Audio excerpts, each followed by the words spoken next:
7 ये हमारा तीसरा लेक्चर है साइंस का। इसमें हम जो है फंक्शंस ऑफ ब्लड तक हम पढ़ चुके हैं, ठीक है। उसके बाद हमने ब्लड सर्कुलेशन इन हार्ट पढ़ना था, हमने यहाँ पर हमने स्टॉप किया था पिछले लेक्चर को, और इस लेक्चर में हम इंशाल्लाह कंक्लूड करेंगे इस चैप्टर को इंशाल्लाह। और नेक्स्ट लेक्चर में इंशाल्लाह हम इसके शॉर्ट क्वेश्चन आंसर्स जो 5 एक ही हैं वो करेंगे और अगले चैप्टर पे मूव कर जाएंगे। तो ये हमारा प्लान होगा। तो जो फ़िलहाल अभी हम करने जा रहे हैं वो है blood circulation in heart. Blood circulation in heart में अब ज़रा थोड़ा सा हम पढ़ लेते हैं, रीडिंग कर लेते हैं। Blood enters the right atrium. मैंने आपको बताया था पिछले लेक्चर में कि जो हमारा ह्यूमन हार्ट है इसके 4 पार्ट्स हैं, यानी कि इसके 4 हिस्से होते हैं, ठीक है। 2 वेंट्रिकल्स होते हैं और 2 ऑरिकल्स होते हैं। यानी कि अगर मैं कहूँ यानी कि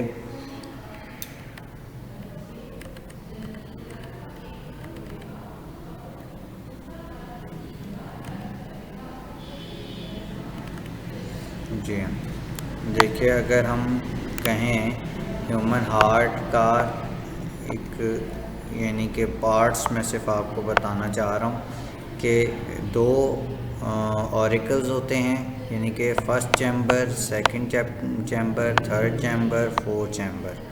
4 चैम्बर्स हैं, 4 chambers in human heart, 4 chambers in human heart. 2 जो होते हैं,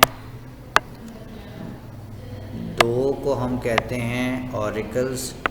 फर्स्ट 2 आर ऑरिकल्स। ऑरिकल्स में ये होता है कि एक होता है लेफ़्ट ऑरिकल, लेफ़्ट ऑरिकल और राइट ऑरिकल, ठीक है। और 2 वेंट्रिकल्स होते हैं, 2 आर कॉल्ड वेंट्रिकल्स। 2 वेंट्रिकल्स होते हैं, ठीक है। इनमें भी वही बात है, left and right, left ventricle और राइट वेंट्रिकल।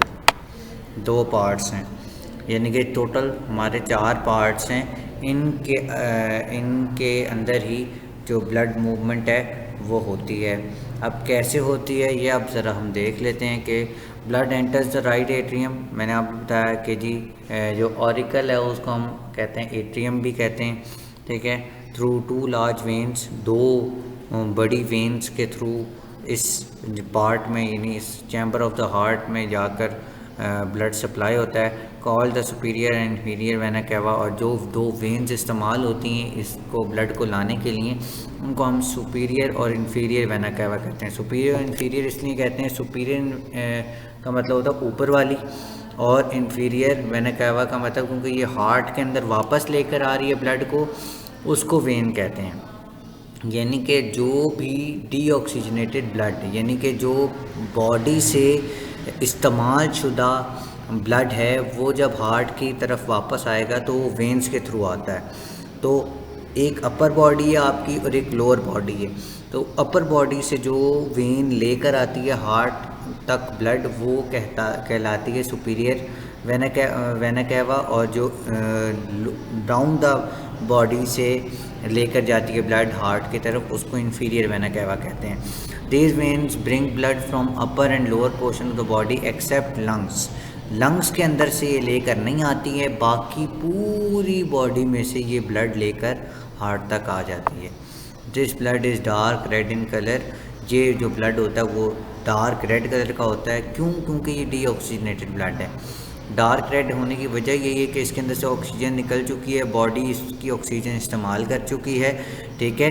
तो जब बॉडी इसकी ऑक्सीजन इस्तेमाल कर लेती है तो ये डार्क रेड इन कलर हो जाता है। उसके बाद the blood is dark red in colour because it contains a lot of carbon dioxide and very little oxygen. इसके अंदर कार्बन डाइऑक्साइड ज़्यादा अमाउंट में हो जाती है, ऑक्सीजन कम हो जाती है। फ्रॉम राइट एट्रियम, अब राइट एट्रियम से the blood is passed into the right ventricle, right auricle से राइट एट्रियम से राइट वेंट्रिकल की तरफ चला जाता है blood. From here it is pump through pulmonary artery. और याद रखिए जो वेन तो नहीं कहना चाहिए, वो ब्लड वेसल जो कि हार्ट से ऑक्सीजनेटेड ब्लड को लेकर जाती है to all parts of the body, उसको हम आर्टरी कहते हैं। देखिए, यानी कि मैंने अभी बताया दो किस्म की बात की मैंने, एक को हमने कहा आर्टरीज, ठीक है, और दूसरी को हमने कहा जी वेन्स। आर्टरीज के अंदर होता है ऑक्सीजनेटेड ब्लड, ऑक्सीजनेटेड ब्लड, और ये बॉडी की तरफ लेकर जाती है, बॉडी की तरफ लेकर जाती है ऑक्सीजनेटेड ब्लड को। जबकि वेन क्या करती है, वेन जो है वो डीऑक्सीजनेटेड ब्लड जो है, डीऑक्सीजनेटेड ब्लड को वापस लेकर आती है हार्ट की तरफ, ठीक है। तो पल्मोनरी आर्टरी जो है, पल्मोनरी आर्टरी के थ्रू तो राइट वेंट्रिकल है, वहाँ से जो ब्लड है वो पल्मोनरी आर्टरी से होता हुआ, पल्मोनरी आर्टरी से होता हुआ पूरी बॉडी में फ्लो कर जाता है ऑक्सीजनेटेड ब्लड। कौन सा ब्लड? ऑक्सीजनेटेड। ये प्रोसीजर हो गया कि ब्लड आ कहाँ से रहा है और जा कहाँ को रहा है। तो यहाँ से अब हो गई हमारी बात कि आता कैसे है हार्ट की तरफ ब्लड और जाता किस तरफ को है, किस तरह से जाता है। अब उसके बाद द डीऑक्सीजनेटेड, अच्छा अब सिर्फ लंग्स से लेकर नहीं आती, अच्छा इनटू द पल्मोनरी आर्टरी से जाता है लंग्स के थ्रू, लंग्स पे जाता है where the blood gives up carbon dioxide. अब प्रॉब्लम ये है कि बॉडी में जाने से पहले, बॉडी में जाने से पहले जो ब्लड है उसके अंदर जो कार्बन डाइऑक्साइड है, हमें ऑक्सीजन चाहिए, इसलिए पहले लंग्स की तरफ जाएगा कि वो इसको ऑक्सीजन फराहम करे हार्ट को, वहाँ से होता हुआ ये आगे बॉडी पार्ट्स की तरफ चला जाए। तो पहले लंग्स का पोर्शन आएगा, यानी लंग्स से होता हुआ ब्लड कहाँ जाएगा? पूरी बॉडी में। Where the blood gives up carbon dioxide and takes up oxygen, वहाँ पर ऑक्सीजन ब्लड में फराहम कर दी जाएगी और ऑक्सीजन और कार्बन डाइऑक्साइड निकाल ली जाएगी। The oxygenated blood which is bright red in colour, अब क्योंकि ऑक्सीजन वहाँ पर ऐड हो गई है यानी ब्लड के अंदर, तो वो ब्राइट रेड कलर का हो जाएगा, यानी कि रोशन जो लाल रंग होता है उस रंग का हो जाएगा। In colour is sent through 4 pulmonary veins. अब यहाँ से वो जो ब्लड है 4 पल्मोनरी वेन्स हैं जो उसको लेकर जाएगी from lungs to left atrium, वहाँ से दोबारा हार्ट की तरफ जाएगा, लेफ़्ट एट्रियम की तरफ जाएगा हार्ट की। और याद रखिए जो लेफ़्ट पार्ट है हार्ट का वो ऑक्सीजनेटेड ब्लड को डील करता है, और जो राइट पार्ट है हार्ट का वो डीऑक्सीजनेटेड ब्लड को डील करता है। अब वहाँ से लेफ़्ट एट्रियम में गया हार्ट के, वहाँ से this blood passes into the left ventricle, वहाँ से लेफ़्ट वेंट्रिकल को जाएगा which has a very thick wall. It is from here that the oxygenated blood is pumped into the aorta, और aorta which carries to all parts of the body through arteries and capillaries. यहाँ से पूरी body में जो है वो खून गर्दिश कर जाएगा और उसमें से आर्टरीज और कैपिलरीज में से होता हुआ तमाम जो आपके बॉडी पार्ट्स हैं वहाँ पर चला जाएगा। अब नेक्स्ट आता है हमारा टॉपिक पल्स। अब पल्स क्या चीज़ होती है? अब ये जो आपका क्वेश्चन नंबर 5 है ना, ये क्वेश्चन नंबर 5 आपने नोट करना है, यहाँ से लेकर यहाँ तक ये ब्लैक कलर का निशान लगा हुआ है और इसकी आपने ये डायग्राम भी बनानी है। यही क्वेश्चन की रिक्वायरमेंट है। उसके बाद पल्स, पल्स कहते हैं नब्ज़ को, जो हमारी नब्ज़ चेक की जाती है अक्सर जब हम बीमार हो जाते हैं। तो a pulse is defined as rhythmical wave like movement of an artery with when blood is pumped through it from heart. It is normally felt in the fist or neck. The wave like movement is due to alternate expansion and contraction of the heart. The pulse rate of the number of pulses in a minute. It depends upon the heartbeat, which ranges between 60 to 100 for a normal person. अब देखें, pulse का मतलब भी मैंने आपको बताया कि नब्ज़ होता है, या तो कलाई से चेक किया जाता है या गर्दन से चेक की जाती है।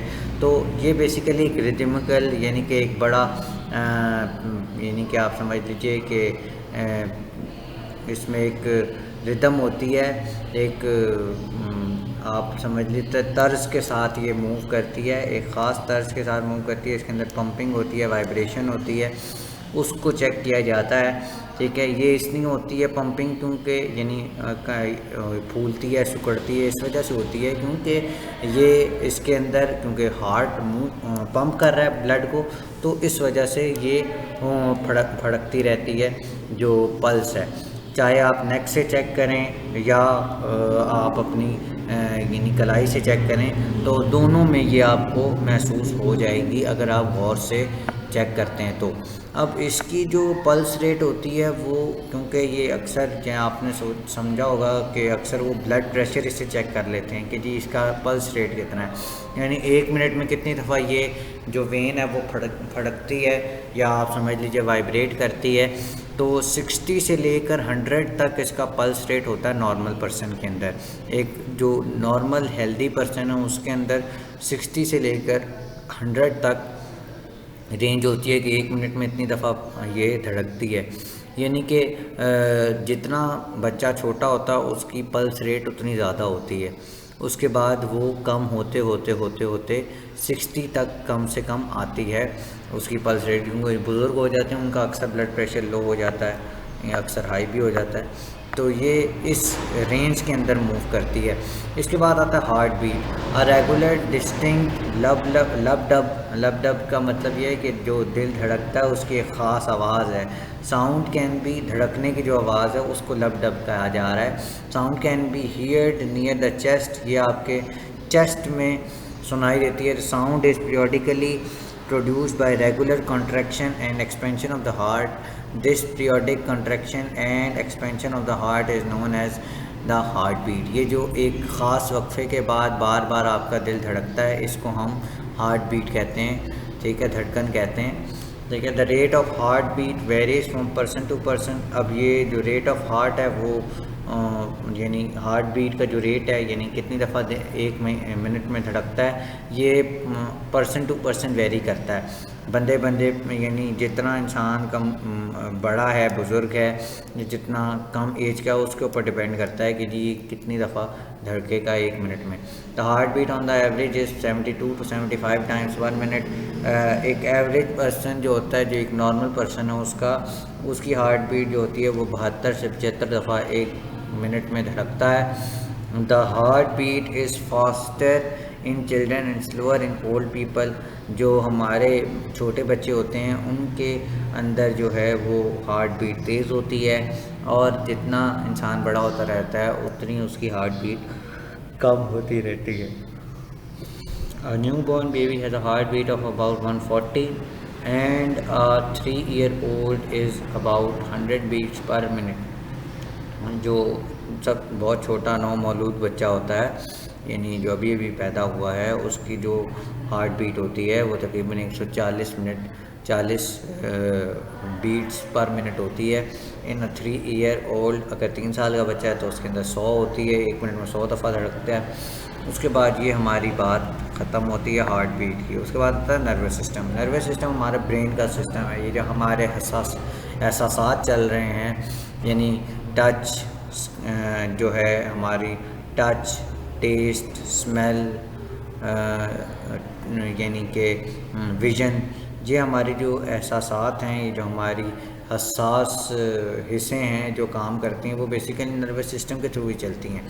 ब्रेन का जो हमारा सिस्टम है उसको कहते हैं, ठीक है। Nervous system is one such system which brings about coordination in various body function. अगर ये ना हो तो आपकी बॉडी के अंदर एक कोऑर्डिनेशन पैदा ना हो, आपका हाथ आपके बॉडी के साथ मूव ही ना कर पाए और इसके दरमियान कोई रब्त मौजूद ना रहे। It is due to the nervous system that we can feel changes in our environment and are very sensitive to hot or heat or cold, pain, odor etc. देखें इसी वजह से हम लोग जो हैं सेंसिटिव होते हैं कि गर्मी लग रही है, सर्दी लग रही है, दर्द हो रहा है, कैसी खुशबू या बदबू जो आपको आ रही है, इन्वायरमेंट में क्या चेंज आ रहा है, वो इसी वजह से होता है कि आपके अंदर एक नर्वस सिस्टम काम कर रहा है। We feel the changes through our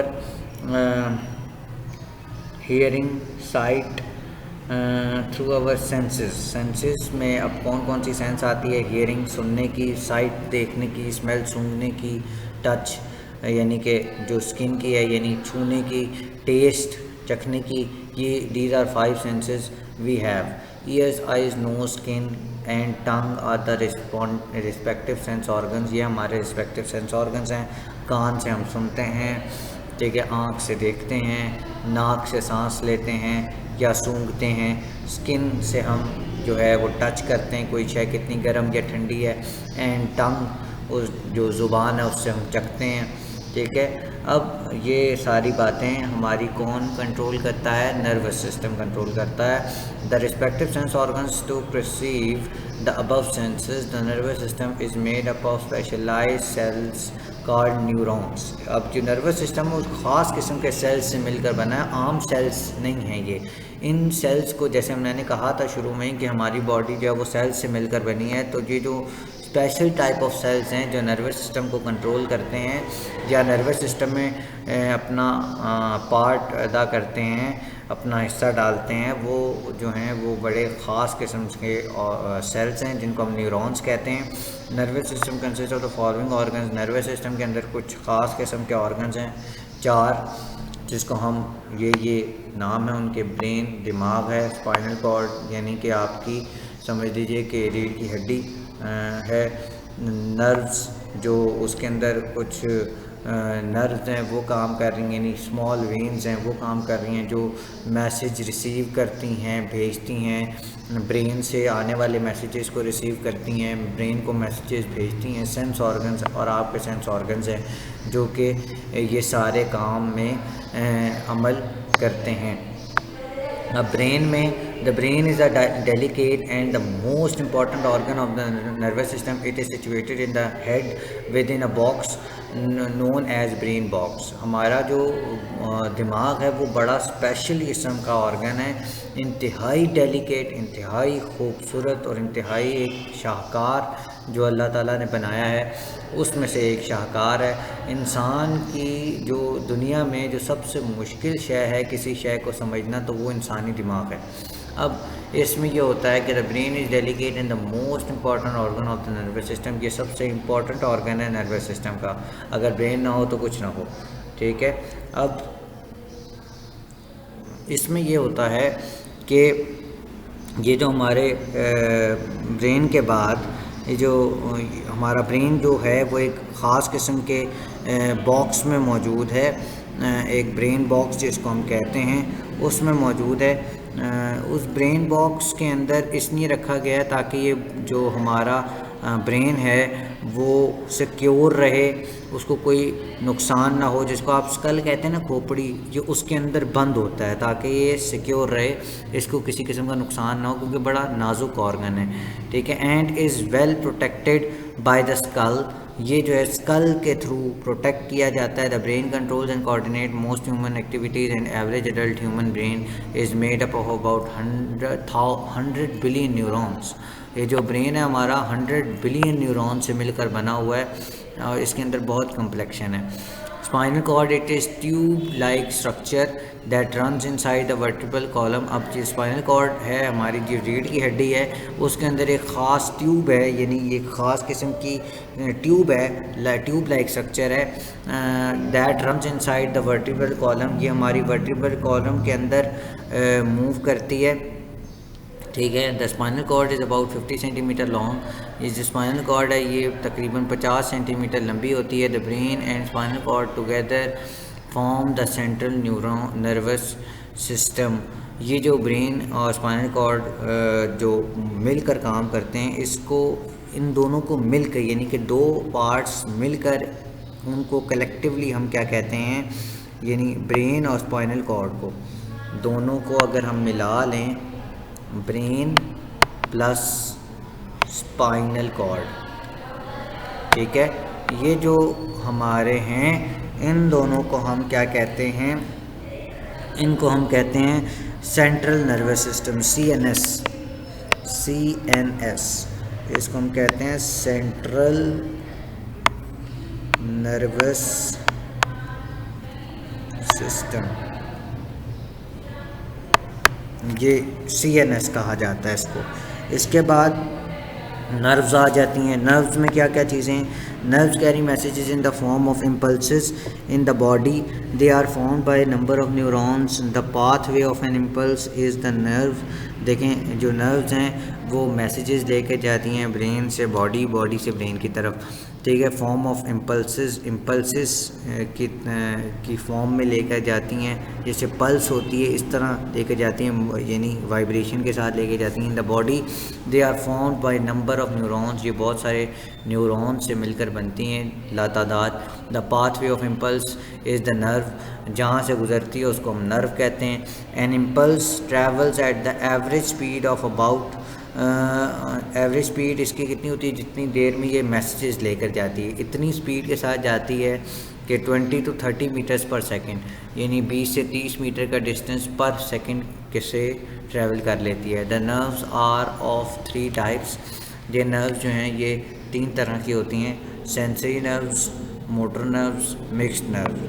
nerves that transmit message from brain to various part of the body are known as motor nerves. जो ब्रेन से मैसेज लेकर जाती है बॉडी पार्ट की तरफ उसको हम मोटर नर्व्स कहते हैं। They are made up of motor neurons, ये मोटर न्यूरॉन से मिलकर बनी होती हैं। Nerves that carry information to the brain from sensory organs are called sensory nerves. जो हमारा नर्व जो लेकर जाती हैं बॉडी से ब्रेन की तरफ, उनको हम sensory from the sensory organ, यानी सेंसरी ऑर्गन से जो लेकर जाती हैं मैसेजेस, उनको हम सेंसरी नर्व्स कहते हैं। They are made up of sensory neurons, ये सेंसरी न्यूरॉन से बने होते हैं। 31 pair of spinal nerves, 31 pairs होते हैं, यानी 31 जोड़े होते हैं स्पाइनल नर्व्स के। Arise from the spinal cord, spinal cord से ये निकलते हैं, यानी रीढ़ की हड्डी से निकलते हैं। And 12 pairs of cranial nerves are arises from the brain, और 12 पेयर्स जो क्रैनियल नर्व्स के हैं वो निकलते हैं दिमाग से। These nerves are distributed all over the body, ये हमारी पूरी बॉडी में ये नर्व्स फैले होते हैं ताकि हर तरफ से मैसेज जो है वो ब्रेन को कम्युनिकेट हो सके, और ब्रेन जो है वो तब वापस जो बॉडी है उसमें ये सारे जो मैसेजेस है वो कन्वे कर सके। सेंसरी ऑर्गन्स कौन कौन से होते हैं? मैन हैव 5 सेंसरी ऑर्गन्स, जो इंसान है उसके अंदर 5 सेंसरी ऑर्गन्स हैं। मैन हैज़ सेंसरी ऑर्गन्स में स्मेल के लिए जो हम वो इस्तेमाल करते हैं वो नोज़ है, टंग जो है वो टेस्ट के लिए है, स्किन जो है वो टच के लिए है, आई जो है विजन के लिए है, ईयर जो है वो हियरिंग के लिए है। ये सारे आपके पार्ट्स हैं और ये क्वेश्चन नंबर 7 का आंसर भी है। एक्सक्रीटरी सिस्टम, अब एक्सक्रीटरी सिस्टम में कुछ हमारी बॉडी के अंदर जो हार्मफुल वेस्ट मटेरियल्स हैं उनको निकाल दिया जाता है, उस प्रोसेस को हम एक्सक्रीशन कहते हैं। The organ system which is responsible for the elimination of the metabolic waste material from the body is called excretory system. अब वो सिस्टम या वो ऑर्गन सिस्टम जो मिलकर ये काम करते हैं, हमारी बॉडी से मेटाबॉलिस्टिक जो वेस्ट है उसको निकालते हैं, उसको हम एक्सक्रीटरी सिस्टम कहते हैं। This system consist of organs that are involve in the process of getting rid of metabolic waste from the body. These waste include water, carbon dioxide, urea, salts and other components. अब इसके अंदर जो waste products बनते हैं उसमें सबसे ज़्यादा जो चीज़ें शामिल होती हैं वो ये हैं पानी, कार्बन डाइऑक्साइड, यूरिया, सॉल्ट। ये सारी चीज़ें हैं जो हमारे वेस्ट मटेरियल में निकल जाती हैं। Excretory organs of our body has kidney, skin, lungs. 3 organs हैं जो एक्सक्रीशन में मदद करते हैं। किडनी है यानी गुर्दा, स्किन हमारी जो खाल है, लंग्स जो हमारे फेफड़े हैं, फेफड़े जो हैं लंग्स वो कार्बन डाइऑक्साइड को निकाल देते हैं। स्किन जो है वो आपकी जब स्वेटिंग होती है यानी जब पसीना आता है तो आपकी कुछ नमकियात हैं वो निकाल देती है बॉडी से। उसके बाद किडनी जो है वो यूरिन आउट करने में मदद करती है। Skin get rid of water and salt through sweat glands हैं यानी पसीना आने वाले जो पोर्स हैं हमारी बॉडी के ऊपर, वहाँ से पसीना निकल जाता है। Lungs remove carbon dioxide water during respiration and kidney excrete waste products in the form of urine. ये सारी बातें मैंने अभी आपको बता दी। यूरिनरी सिस्टम के अंदर क्या क्या चीज़ें हैं, ये आपका क्वेश्चन नंबर 8 का आंसर है। The urinary system of human being consist of the following organs. ये कुछ ऑर्गन्स है यूरिनरी सिस्टम के। अ पेयर ऑफ किडनी है, अ पेयर ऑफ यूरेटर्स का पेयर है, यानी 2 किडनीज़ हैं, हर किडनी से 2 पाइप नीचे की तरफ जा रहे हैं। अभी आगे एक डायग्राम आएगी उसमें आपको दिखाऊँगा। द यूरिनरी ब्लैडर है जिसके अंदर आपका यूरिन इकट्ठा हो जाता है फॉर अ टाइम बीइंग। फिर यूरेथ्रा जहाँ से small opening from where the urine is passed out, जहाँ से यूरिन जो है वो एक्सक्रीट हो जाता है। किडनी जो है वो करती क्या है, in our body there is a pair of kidneys located on either side of the vertebral column. Kidney जो हैं 2 होती हैं, दोनों आपके वर्टिब्रल कॉलम के साइड बाय साइड होती हैं, एक लेफ़्ट पर एक राइट पर, यानी कि वर्टिब्रल कॉलम दरमियान में है, एक साइड पर राइट किडनी है, एक साइड पर लेफ़्ट किडनी है, ठीक है। और इन द एब्डोमेन हमारी जो वेस्ट लाइन है उससे उसके यानी पीछे आप अगर देखें यानी कि पेट से थोड़ा सा नीचे की तरफ वहाँ पर each kidney is brick red in colour, ये ब्रिक रेड कलर की होती है किडनी, ठीक है। एंड बीन शेप, ये लोबिया की शक्ल की होती है। It weights between 125 gram to 170 gram. इसका जो वेट होता है, वज़न होता है वो 125 ग्राम से 170 ग्राम तक होता है। इन मेल्स एंड यानी मर्दों में इतना होता है। एंड 115 टू 155 ग्राम और 115 से 155 ग्राम तक फीमेल्स के अंदर ये इसका वज़न होता है। It is about 12 centimetre in length, ये तकरीबन 12 सेंटीमीटर की लेंथ होती है इसकी। उसके बाद 6 सेंटीमीटर इन विड्थ, 6 सेंटीमीटर चौड़ी होती हैं। एंड 3 सेंटीमीटर इन थिकनेस, और 3 सेंटीमीटर मोटी होती हैं। Kidney helps in extracting urine from the blood, ये बेसिकली करती क्या है, ये ब्लड से जो यूरिन है उसको निकाल लेती है, यानी कि जो आपका वेस्ट मटेरियल है जो आपकी ब्लड को नहीं चाहिए वो निकाल लेती है। फंक्शंस ऑफ किडनी में क्या क्या चीज़ें हैं, kidney filters the metabolic waste from the blood से जो वेस्ट मटेरियल्स हैं वो निकाल लेती है। Kidney helps in the formation of urine बनाती है। Kidney helps in eliminating harmful substances from the body, जो किडनी है वो हमारी बॉडी से जो नुकसानदेह मटेरियल्स हैं, सब्सटेंसेस हैं, वो निकाल देती है। Kidney regulates water and mineral balance in the body, kidney जो है वो पानी और मिनरल के बैलेंस को बरकरार रखती है। हमारे बॉडी को कितनी मिनरल्स की ज़रूरत है वो सारे इसमें यानी कि उसको बैलेंस रखती है, उसका तवाज़ुन बरकरार रखती है। यूरेटर्स हैं, द ureters are 2 thin walled urine carry duct. Ureters originates from the from each kidney and are about 30 centimeter in length. These are run downward and open into the urinary bladder. ये देखें, ये दो ureters हैं, ये kidney से originate होते हैं। 30 centimetre तक की इनकी लेंथ होती है, 30 सेंटीमीटर तक की लेंथ होती है दोनों की, और ये जाकर यूरिनरी ब्लैडर में जाकर खुलते हैं।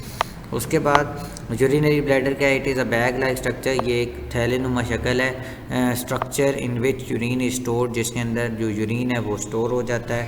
It's size and position very with the amount of urine it contains. इसका जो साइज़ है वो यूरिन की मिकदार के मुताबिक एडजस्ट हो जाता है, क्योंकि ये फ्लेक्सिबल होता है।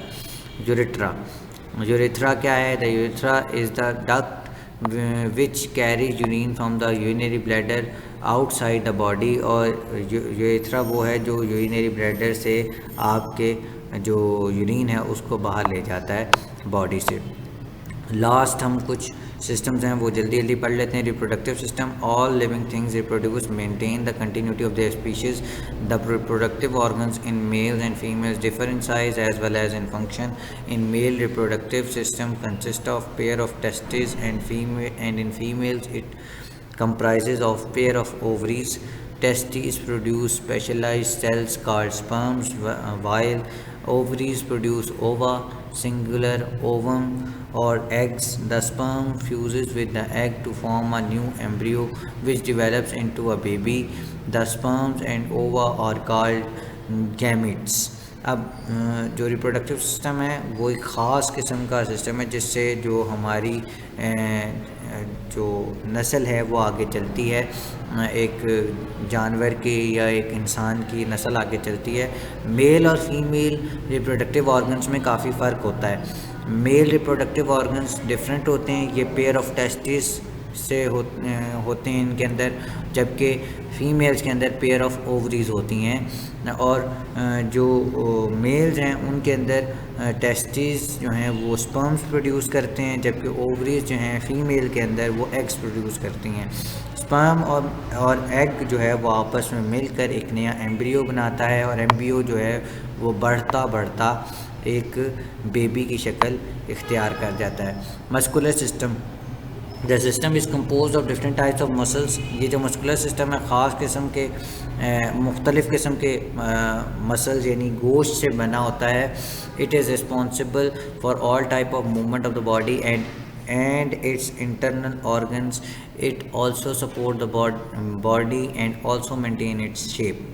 अब ये 3-4 काम बैक वक्त करता है, हमारी पूरी बॉडी को मूव करवाने में इसका अमल दखल है, ठीक है। और इंटरनल ऑर्गन्स की मूवमेंट जैसे होती है वो भी इसी के ज़िम्मे होती है। It also supports the body and ये बॉडी को सपोर्ट फराहम करती है, ठीक है। And also maintain its shape, और बॉडी की शेप को बरकरार रखती है। The number of muscles in human body varies between 640 to 850। Human body के अंदर जो मसल्स हैं वो उसकी टाइप्स जो हैं वो 640 से लेकर 850 तक की हैं। मुख्तलिफ़ किस्म के मसल्स हैं। They may be either voluntary and under our control और involuntary which are not under control. ये या तो वॉलंटरी होते हैं जो हमारे कंट्रोल में हैं, जैसे उंगलियों के जो मसल्स हैं वो हमारे कंट्रोल में हैं, ठीक है। और एक कुछ मसल्स हैं जो आपके कंट्रोल में नहीं है, जैसे हार्ट जो है वो मस्कुलर ऑर्गन है, उसके मसल्स आपके कंट्रोल में नहीं है, वो मुसलसल चलता रहता है, वो इनवॉलंटरी कहलाता है। Which are not under our direct control, हमारे डायरेक्ट कंट्रोल में नहीं होता। Muscles of heart are specialised muscle whose movement never stops. ये बड़ी ख़ास किस्म के मसल से मिलकर बना होता है जिसकी मूवमेंट बंद नहीं होती, ठीक है, जब तक कि आप मर नहीं जाते, ठीक है। स्केलेटल सिस्टम में this system consist of 206 bones. ये जो स्केलेटल सिस्टम है ये 206 तरह की बोन्स से मिलकर बना है। Which makes up the skull, जो स्कल बनाती है, बैकबोन बनाती है, यानी कि स्कल का मतलब खोपड़ी, बैकबोन हमारी रीढ़ की हड्डी, रिब्स हमारी जो पसलियाँ हैं वो, एंड लिम्स टांगें। The main function of this system is to support the body and to protect the internal vital organs like brain, heart and lungs, and it also helps in movement and in making the body rigid. अब इसमें ये होता है कि ये system जो है ख़ास किस्म के फंक्शन परफॉर्म करता है, हमारी बॉडी को सपोर्ट फराहम करता है, सीधा रखता है, the body and to protect the internal organs. हमारे कुछ अंदर बॉडी के अंदर कुछ ख़ास किस्म के ऑर्गन्स हैं जो बहुत नाजुक हैं, ठीक है, जैसे ब्रेन, हार्ट, लंग्स। ये इनको बचा के रखता है फ्रॉम एनी हार्मफुल एक्सीडेंट। जो कोई भी एक्सीडेंट होता है खुदा न खास्ता, आपके ये ऑर्गन्स जो हैं वो महफूज रहते हैं स्केलेटल सिस्टम से। फिर नेक्स्ट है एंडोक्राइन सिस्टम। ये आपका क्वेश्चन नंबर 9 का आंसर था।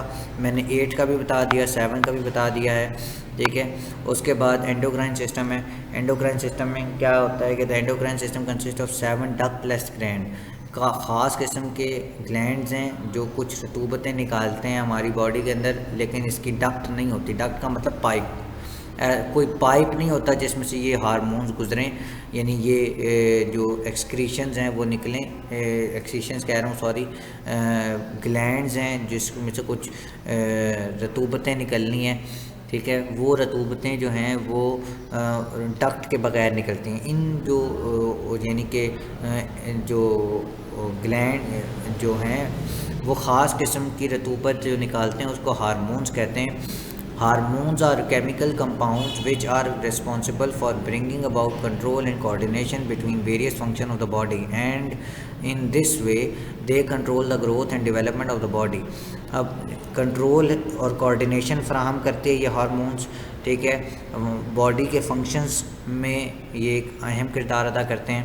In the way they control the growth and development of the body. Body की ग्रोथ और ग्रोथ में अहम किरदार अदा करते हैं। बॉडी डेवलप कैसे होती है उसमें अहम किरदार अदा करते हैं। यह आपका क्वेश्चन नंबर 10 का आंसर है। अब ये कुछ ग्लैंड्स हैं 7 टाइप्स के। अब ये नाम है उनके: पिट्यूटरी ग्लैंड्स, थायराइड ग्लैंड्स जो गले में होते हैं, parathyroid glands, adrenal glands, pancreas, ovary, testis. ये जो हैं कुछ ख़ास किस्म के एंडोक्राइन सिस्टम के अंदर कुछ ग्लैंड्स हैं जो डक्टलेस हैं। डक्टलेस का मतलब ये है कि इनके अंदर कोई पाइप नहीं होती जिसके थ्रू ये अपनी हार्मोन्स को बॉडी के अंदर फैलाएं, तो ऐसा नहीं होता। तो ये हमारा पूरा चैप्टर था और हम यहाँ से कंक्लूड करते हैं। और फिर इन द ब्लैंक्स देख लीजिए जल्दी से। The buccal cavity contains teeth and tongue, ठीक है। We should breathe through lungs. Brain and spinal cord are the organs of nervous system.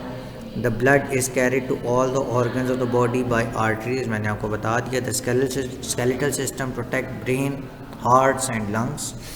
The blood transport oxygen, food materials and hormones. The endocrine system produces hormones. Premolars and molars are meant for grinding food. Left auricle and right auricle are the two upper chamber of the human heart. The normal heartbeat rate of an adult is 72 to 75 times per minute. ये हो गया आपकी fill in the blanks। उसके बाद indirect indicate which of the following statement is true and false. जो true है उसके सामने ट्रू के बॉक्स में टिक लगाएं और जो फॉल्स है उस फॉल्स के अंदर। Kidney are the only excretory organ in the human. Kidney ही सिर्फ एक्सक्रीटरी ऑर्गन है हमारी बॉडी के अंदर, ऐसा नहीं है। स्किन से निकलता है, ठीक है, किडनी से निकलता है, उसके अलावा लंग्स से निकलता है। तो एक ऑर्गन नहीं है, सिर्फ किडनी नहीं है। All organs have more than one function. तमाम ऑर्गन्स के एक से ज़्यादा फंक्शन होते हैं? नहीं, ऐसा नहीं है, एक ही फंक्शन होता है। Blood is a part of transport system. Blood जो है वो ट्रांसपोर्ट सिस्टम फराहम करता है, और ऐसा ही है, ये बात सच है, ट्रू है। The heart is situated in the left side of the chest region. जो हार्ट है आपके चेस्ट में यानी आपके सीने में थोड़ा सा लेफ़्ट साइड पर होता है, ये बात सच है। We have 12 molars in our teeth. हमारी जो मुंह है उसके अंदर 12 मोलर्स होते हैं, 12 दाढ़ें होती हैं, ऐसा नहीं है। Testis are the female reproductive organs. Testis जो हैं वो फीमेल रिप्रोडक्टिव ऑर्गन्स होते हैं, ऐसा भी नहीं है। जो टेस्टिस हैं वो मेल रिप्रोडक्टिव ऑर्गन्स हैं। ओवरीज जो है वो फीमेल रिप्रोडक्टिव ऑर्गन्स हैं। Blood in veins flow with more force than in arteries. जो वेन्स में जो ब्लड है वो ज़्यादा फोर्स से मूव करता है बनिस्बत आर्टरी के। ये भी गलत है क्योंकि फोर्स तो एक जैसी लगती है। Nervous system consist of brain and spinal cord. Nervous system जो है वो 2 पार्ट्स पर मुश्तमिल होता है, ब्रेन और स्पाइनल कॉर्ड पे, ये भी सच है। Saliva stored in the gall bladder. जो लुआब है यानी जो आपका थूक है वो गॉल ब्लैडर में स्टोर होता है, ये भी गलत है। Hair, nails and sweat glands are sensory organs. जो हमारे बाल हैं, नाखून हैं, स्वेट ग्लैंड्स हैं, वो सेंसरी ऑर्गन्स हैं। ये भी गलत। बाल जो होते हैं वो डेड सेल्स हैं, काट दें कोई फ़र्क नहीं पड़ता। नेल्स हैं, उनको काटें कोई फ़र्क नहीं पड़ता। स्वेट ग्लैंड्स जो हैं वो तो पसीना निकालने में काम आते हैं, और तो कोई उनका फंक्शन नहीं है, सेंसरी ऑर्गन्स नहीं है। तो ये भी फॉल्स हो गया। Strike off the odd terms out of the following. ये देखें कुछ ख़ास टर्मिनोलॉजीज लिखी हुई हैं, एक जो है वो अजीबोगरीब लिखी हुई है, गलत लिखी हुई है।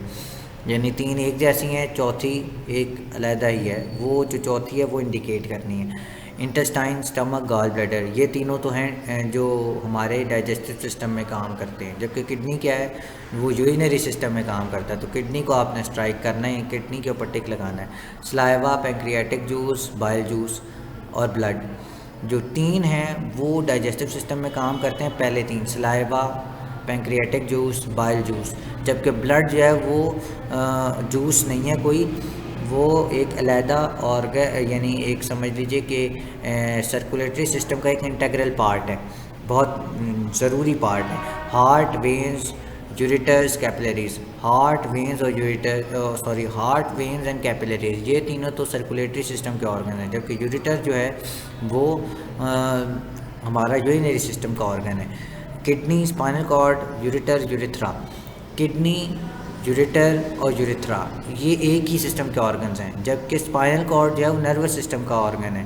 उसके बाद नॉस्ट्रल्स, माउथ यानी नॉस्ट्रल नथने, माउथ मुंह, लैरिंग्स जो है वो हलक, ठीक है, जो हमारा हलकूम है जिससे आवाज़ निकलती है, और ट्रैकिया। ये देखें जो नॉस्ट्रल्स हैं, लैरिंग्स है और ट्रैकिया, ये सांस लेने रेस्पिरेटरी सिस्टम के ऑर्गन है। जबकि माउथ जो है वो रेस्पिरेटरी सिस्टम का नहीं है, वो डाइजेस्टिव सिस्टम का है। उसके बाद मैच द फॉलोइंग, ये दोनों कॉलम्स को मैच कीजिए। सर्कुलेटरी सिस्टम, सर्कुलेटरी सिस्टम में क्या होता है, movement of food and hormones. जो सर्कुलेटरी सिस्टम है वो फूड और हार्मोन्स को पूरी बॉडी में लेकर जाता है। Skeletal system support the body. उसके बाद excretory system, excretory system removal of waste materials, ये हमारे वेस्ट मटेरियल्स को निकाल देता है। रेस्पिरेटरी सिस्टम, रेस्पिरेटरी सिस्टम क्या करता है, एक्सचेंज ऑफ गैसेस हैं, यानी गैसेस को एक्सचेंज करता है। Endocrine system is production of hormones, हमारे जो हार्मोन्स हैं वो प्रोड्यूस करता है एंडोक्राइन सिस्टम। तो ये हमारा चैप्टर था, तो जो कि हमने आज कंक्लूड कर दिया है। हमने सारे लॉन्ग क्वेश्चन आंसर्स भी कर लिए हैं, मैंने इसके निशान लगाए हुए हैं, वो देख लीजिएगा और अपनी कॉपी पे सही तरह नोट कर लीजिएगा। मैं देख रहा हूँ कुछ बच्चे आ रहे हैं जो कि लेक्चर नहीं सुनते हैं और सिर्फ नोट करके आ जाते हैं। जब आप चेक कराने आएंगे कॉपी, तो मैं आपको उससे साथ साथ पूछूँगा भी कि इसमें आपको क्या समझ में आया। So let's conclude for today and hope to meet on next lecture. Thank you very much. Allah Hafiz.